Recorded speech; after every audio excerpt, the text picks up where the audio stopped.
Ladies and gents, before we begin on the real reasons for Trump, a big reason Trump, Venezuela, Colombia is, of course, squeezing the EU liquid cocaine drug money trade worth about 30 billion euros a year. If you want to know more, I'm on Substack. I have 2,700 posts on Patreon if you want to go and have a look. Links are below, but Substack is the main one. I put occasionally videos up on YouTube. I've put quite a few up lately, but no more. I'll just put them up once, 1 out of 3, 1 out of 4 videos. You want to go to Department of Defense Substack. Okay, let's get into the issues. Hola, Internet amigos. This is just a quick one. I've been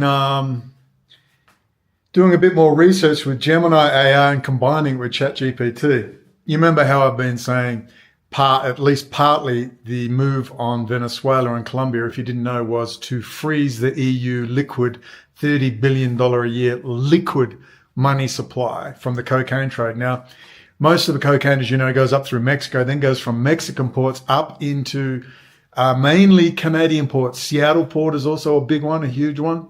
I remember Roger Reeves telling me that's the Medellin cartel's original transporter, Barry Seal's boss. He told me they do the big 20-ton loads, Cali cartel, in the day, up into Canada, and then they used to fly it down in float planes and via truck. Canada is a major entry point for drugs of every kind. So the sooner the US deals with Canada, the better.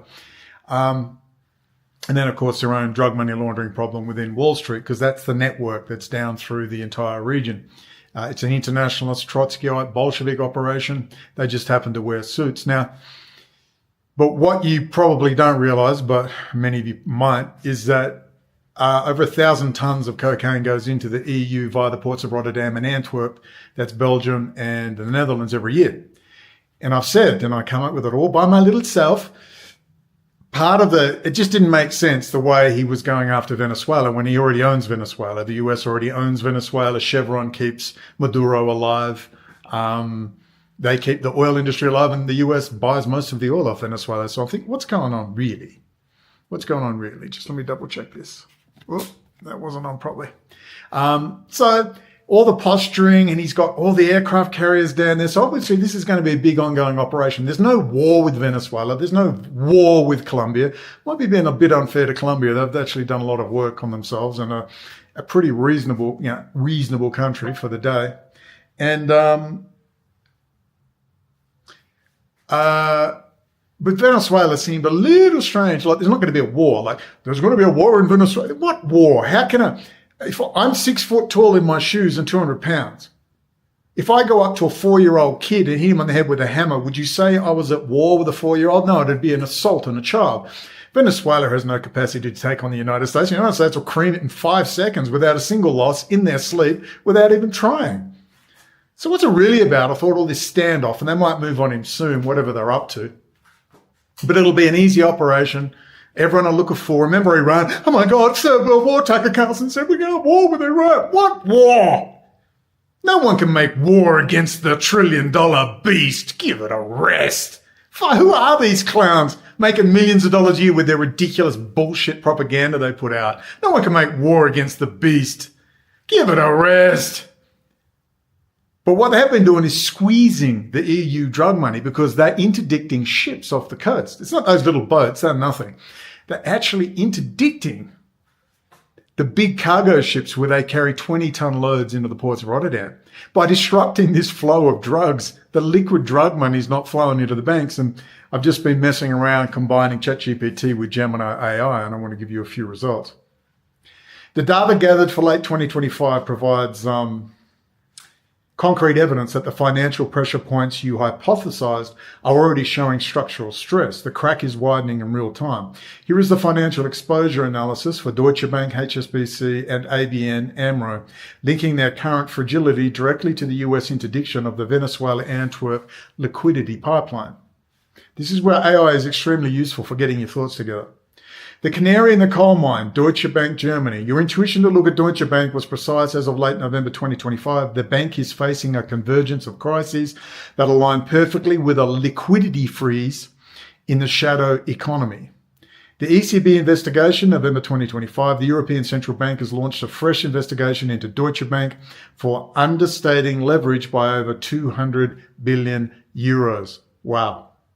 Translation, the bank may have vastly more exposure to risky assets than reported if these assets or the collateral backing them are tied to the opaque netting of trade finance deals common in commodity diamond trade. A US blockade devalues that collateral to zero.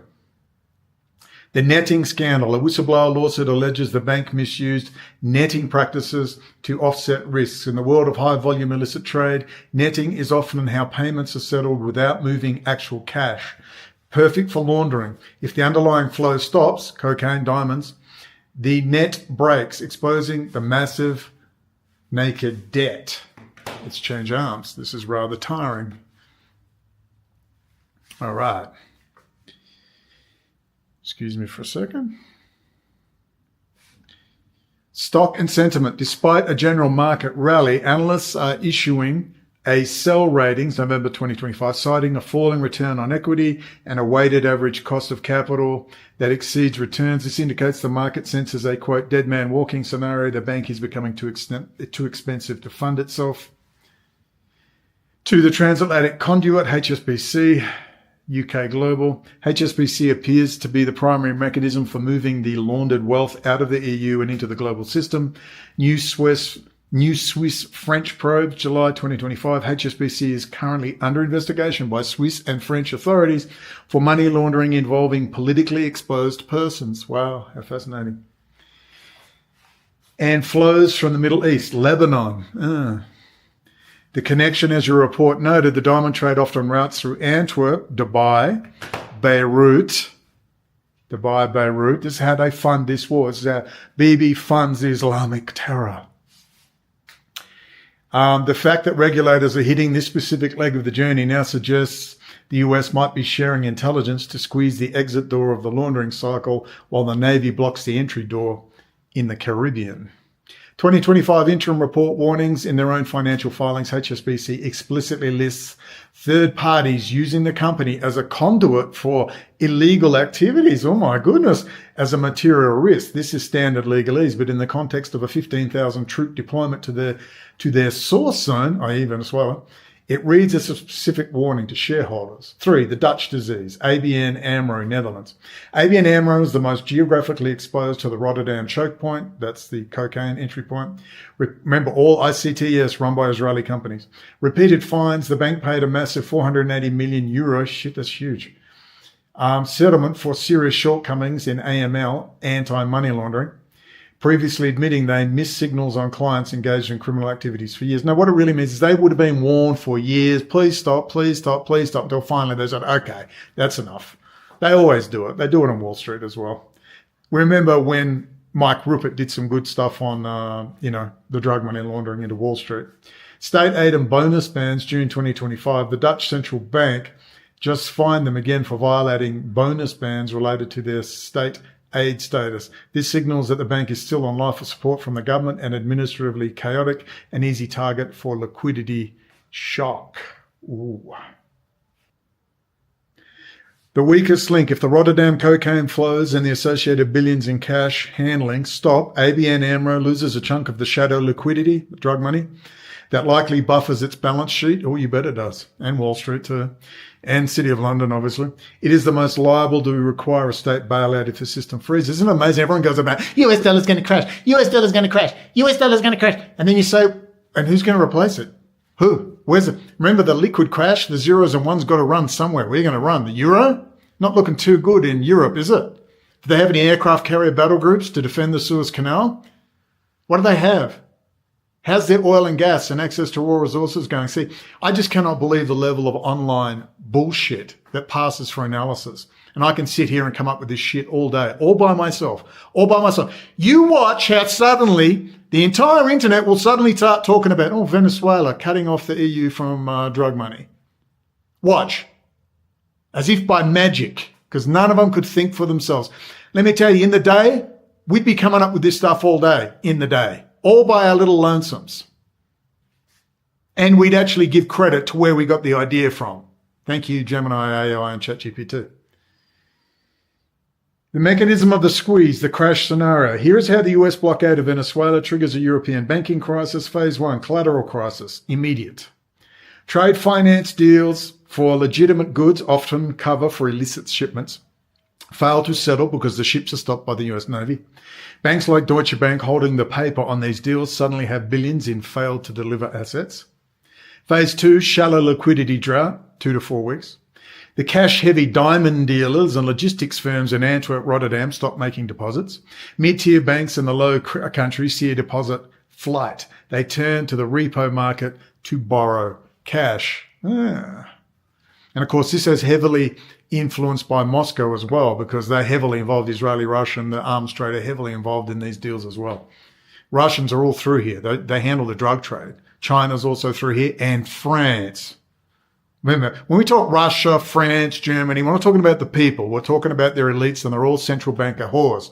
That's why if you want America to leave the Middle East, then guess who's going to replace it? America has to expand, not to contract. It has to destroy this parasite, central banking parasite, once and for all. Confiscate all their assets, give them nothing. If they don't put a bullet in their head, strip them of their assets, give them a little 3-bedroom apartment somewhere, and count themselves lucky. And the rest of us can go on a spending spree. Because trust me, if you need an economic stimulus, Brendon is ready to spend. And I'm sure you are too. Phase 3, the contagion, 1 to 2 months. Deutsche Bank and HSBC see the interbank lending rate spike. They stop lending to each other. The netting schemes unravel. The ECB is forced to intervene, exposing the fraud to the public.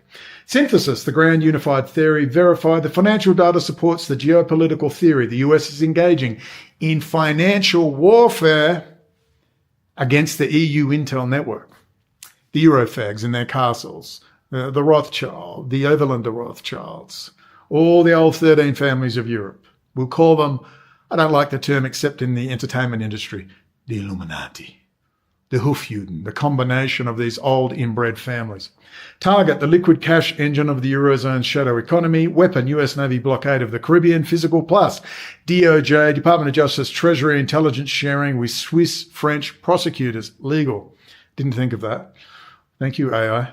Kill zone, Deutsche Bank's leverage ratio and the Antwerp Diamond Exchange's cash flow from lack of drugs. Coming into the ports and all the Israeli companies that run them, Israeli-Russian.